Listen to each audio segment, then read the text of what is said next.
Assalamualaikum warahmatullahi wabarakatuh. Sahabat Cahaya Islam, tahukah kalian terdapat suatu kisah yang sangat menyayat hati tentang pengorbanan seorang wanita solehah yang rela meregang nyawa digoreng hidup-hidup di atas nyala api yang besar oleh seorang raja Fir'aun yang sangat kejam demi untuk mempertahankan imannya. Wanita solehah itu bernama Masyitoh. Bagaimana kisahnya dan bagaimana kematiannya, hingga karena saking mulianya wanita ini sampai-sampai ketika Nabi Muhammad SAW di dalam peristiwa Mi'raj ada semerbak bau yang sangat wangi di surga yang ketika itu Jibril mengatakan wangi itu berasal dari seorang wanita solehah yang bernama Masyitoh. Bagaimana kisahnya? Simak video ini hingga selesai.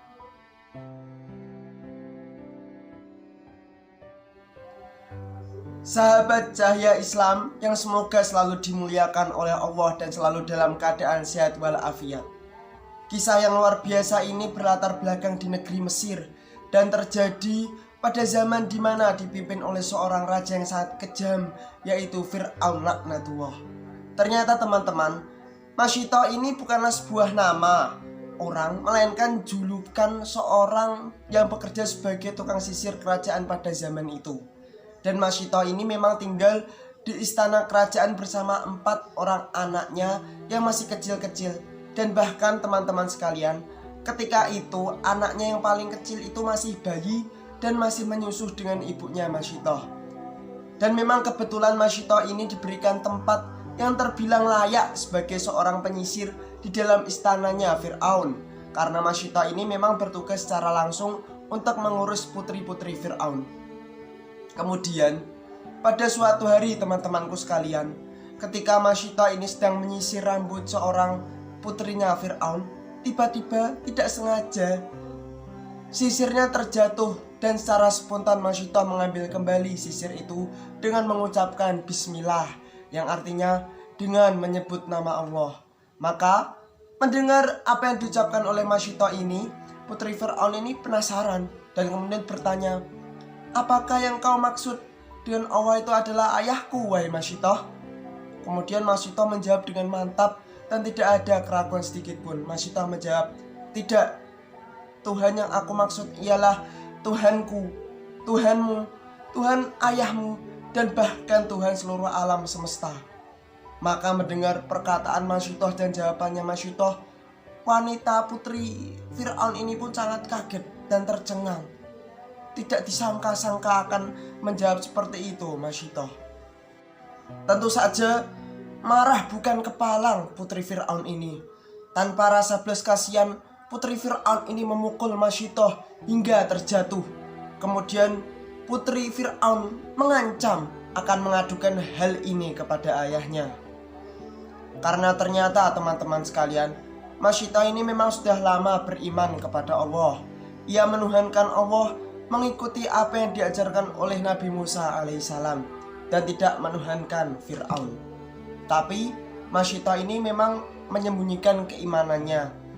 Ini karena dia takut apabila keimanannya ini diketahui oleh Fir'aun yang kejam dan bengis, Masyitoh dan keluarganya akan terancam nyawanya. Tidak lama dari kejadian ini, putri Fir'aun ini langsung mengadu kepada ayahnya, yaitu Raja Mesir Fir'aun, yang menganggap dirinya Tuhan karena saking berkuasanya ketika itu. Tidak sampai di situ saja teman-teman, Fir'aun ini juga mewajibkan seluruh rakyatnya untuk menyembahnya dan mengakuinya sebagai Tuhan. Kemudian mengetahui apa yang diceritakan putrinya, tentu marahlah Fir'aun ini. Berani-berani sekali Masyitoh menyembah Tuhan selain dirinya. Yang paling mengagetkan Fir'aun adalah orang yang selama ini menyembah selain dirinya ialah orang terdekatnya yang tinggal di dalam istana dan bahkan menyisir rambut putri-putrinya setiap hari. Lalu tidak lama langsung dipanggillah Masyitoh kepada Fir'aun. Maka Fir'aun bertanya kepada Masyitoh, "Wahai Masyitoh, apakah benar kamu menyembah Tuhannya Musa?" Tanpa ragu dan tanpa rasa takut sedikit pun, Masyitoh mengiyakan apa yang ditanyakan Fir'aun ini dengan mantapnya.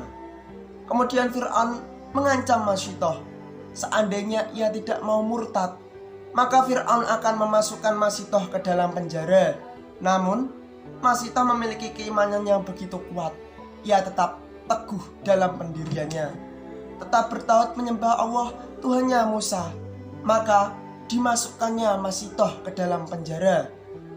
Di dalam penjara, Masitoh tidak dibiarkan begitu saja, teman-teman. Ia disiksa dengan berbagai siksaan dan dipaksa untuk murtad. Tapi karena keimanan itu sudah kuat mengakar masuk ke dalam hatinya Masitoh, penyiksaan ini tidaklah seberapa dan tidak dapat membuat Masitoh murtad, bahkan membuatnya semakin yakin untuk tetap beriman kepada Allah Subhanahu wa Ta'ala. Namun setelah disiksa di penjara, tiba-tiba suatu hari Masitoh ini dikeluarkan dari penjara dan dihadapkan kembali oleh Raja Fir'aun. Fir'aun kembali memerintah kepada Masitoh untuk murtad dan kembali menyembah dirinya. Tapi Masitoh tentu saja tidak mau untuk murtad. Maka bertambahlah murka Fir'aun. Fir'aun melakukan berbagai cara agar Masitoh ini mau mengakui dirinya sebagai Tuhan dan mau murtad. Maka ketika itu Fir'aun memanggil keempat anaknya Masitoh di hadapan Fir'aun. Ketika itu anak-anaknya itu tidak tahu apa yang sedang terjadi, karena saat itu mereka memang masih kecil-kecil dan bahkan anak terakhir ini masih bayi. Maka bayi ini pun langsung digendong oleh Masitoh dan ia memeluk ketiga anaknya yang lain dengan rasa rindu dan kasih sayang. Kemudian anak Masitoh yang paling besar ini pun bertanya, "Wahai ibuku, ada apa ini? Apa yang sebenarnya terjadi? Mengapa kami semua dipanggil ke sini?" Namun Masitoh hanya diam saja dan bingung, tidak sanggup menjelaskan apa yang sebenarnya terjadi kepada anak-anaknya ini. Sahabat cahaya Islam yang dirahmati oleh Allah, maka kemudian Fir'aun menyuruh anak buahnya untuk mengambil dan menyiapkan sebuah wajan yang sangat besar dan diisi dengan minyak hingga memenuhi wajan itu. Kemudian diletakkanlah wajan itu di atas bara api yang begitu besar, hingga minyak itu kemudian mendidih dengan sebegitu panasnya sampai hawa panasnya terasa di sekitar tungku. Kemudian Fir'aun berkata kepada Masitoh, "Wahai Masitoh, jika kamu tidak mau menyembahku, maka akan kumasukkan seluruh anak-anakmu termasuk kamu, wahai Masitoh, ke dalam wajan itu." Begitu kejamnya Fir'aun dengan ancaman itu. Tetapi tetap saja Masitoh ini tidak mau murtad, walaupun sudah diancam, disiksa dengan berbagai cara.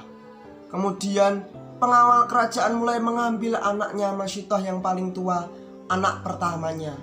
Menangislah anak ini dan menjerit-jerit memanggil ibunya Masitoh. Terus anak ini dilemparkan ke dalam wajan yang sudah berisi minyak panas itu. Masitoh menyaksikan anaknya meronta-ronta hingga dia wafat. Bahkan Masitoh melihat tulang-tulang anaknya ini terlepas dari dagingnya karena matang oleh minyak yang sangat panas itu. Ibu mana yang tidak hancur ketika melihat buah hatinya dibunuh dengan cara yang sangat kejam dan tidak manusiawi itu. Fir'aun tanpa merasa salah, tanpa merasa bersalah sedikit pun, menawarkan kembali hal yang sama kepada Masitoh. Tetapi Masitoh tetap tegar dengan pendiriannya. Maka diambillah anak yang kedua dan dimasukkan ke dalam wajan. Kemudian menyusul anak ketiganya, hingga ketiga anaknya ini wafat di depan Masitoh dengan cara yang sangat kejam dan keji. Sekarang hanya tersisa anaknya yang paling kecil yang masih bayi dan masih menyusu dengan ibunya. Bayi ini direbut oleh pengawal Fir'aun dengan sangat kejam dari genggamannya tangan Masitoh. Kemudian Fir'aun menawarkan kembali hal yang sama. Di peristiwa ini hampir saja Masitoh ini luntur keimanannya. Ia hampir saja murtad karena ia merasa tidak tega kalau bayi yang masih kecil, masih suci, harus menanggung penderitaan meninggal di wajan di panas. Sekarang Hanya tersisa anaknya satu-satunya yang paling kecil dan masih bayi, yang masih menyusu dengan ibunya. Bayi ini direbut oleh pengawal Fir'aun dengan paksa dari genggaman tangan Masyitoh. Kemudian Fir'aun menawarkan kembali hal yang sama. Di peristiwa ini hampir saja Masyitoh ini luntur keimanannya. Ia hampir saja mau murtad karena ia merasa tidak tega kalau bayinya ini dimasukkan juga ke dalam wajan. Sebagaimana kita ketahui, biasanya anak terakhir itu paling disayang oleh ibunya. Apalagi anaknya yang masih bayi, masih suci, belum memiliki dosa sama sekali. Maka timbullah perasaan iba tak tega kalau anak bungsunya yang tidak berdosa ini ikut wafat juga. Maka Allah Subhanahu wa Ta'ala tidak rela jika Masyitoh, perempuan solehah yang dicintai oleh Allah ini murtad. Maka Allah pun menunjukkan sebuah keajaiban yang sangat luar biasa. Maka tiba-tiba bayi Masyitoh ini dapat berbicara dengan keajaiban yang telah diberikan Allah Subhanahu wa Ta'ala. Bayi ini pun mengatakan kepada ibundanya Masyitoh, "Wahai ibunda, janganlah takut, janganlah gentar dengan penyiksaan dunia yang hanya sementara ini. Karena sesungguhnya Allah telah menyiapkan balasan yang agung kepada kita kelak di akhirat, wahai ibundaku." Maka setelah mendengar bayinya yang tiba-tiba dapat berbicara ini, Masyitoh semakin kuat keimanannya, tidak gentar sedikit pun dengan ancaman Fir'aun ini. Akhirnya Masyitoh pun tetap dalam keimanannya. Ia tidak jadi murtad. Hampir sebelumnya ia mengucapkan kata-kata kufur, tumbuhlah lagi keimanannya, bahkan semakin kuat pendiriannya. Maka setelah itu dilemparkanlah bayi ini ke dalam wajan, disaksikan oleh kedua mata Masyitoh. Sambil menangis menyaksikan bayi yang sangat ia sayangi itu wafat di dalam wajan berisi minyak yang segitu panas. Sekarang tersisalah Masyitoh sendirian karena keempat anaknya telah meninggal semua. Tanpa rasa takut ataupun gentar, Masyitoh berjalan sendiri mendekati wajan, dan ia tampak sudah siap jika harus kehilangan nyawanya. Sebelum Masyitoh meninggal, dia memberikan wasiat kepada Fir'aun. Masyitoh berkata, "Apabila aku telah mati, maka tolong kumpulkanlah seluruh tulang anak-anakku dan tulangku untuk dibungkus dengan satu kain dan dikuburkan aku bersama anak-anakku di satu liang kubur yang sama." Kemudian Fir'aun mengiyakan wasiat Masyitoh ini hingga ia wafat husnul khotimah bersama ke anak-anaknya dengan mempertahankan keimanannya. Jadi itulah sedikit kisah mengenai seorang wanita yang begitu mulia yang diceritakan malaikat Jibril kepada Rasulullah SAW tatkala Rasulullah Mi'raj, yang bernama Masyitoh. Semoga dari kisah ini dapat bermanfaat kepada kita dan lebih meningkatkan keimanan dan ketakwaan kita. Kurang lebihnya saya mohon maaf. Billahi taufiq wal hidayah. Assalamualaikum warahmatullahi wabarakatuh.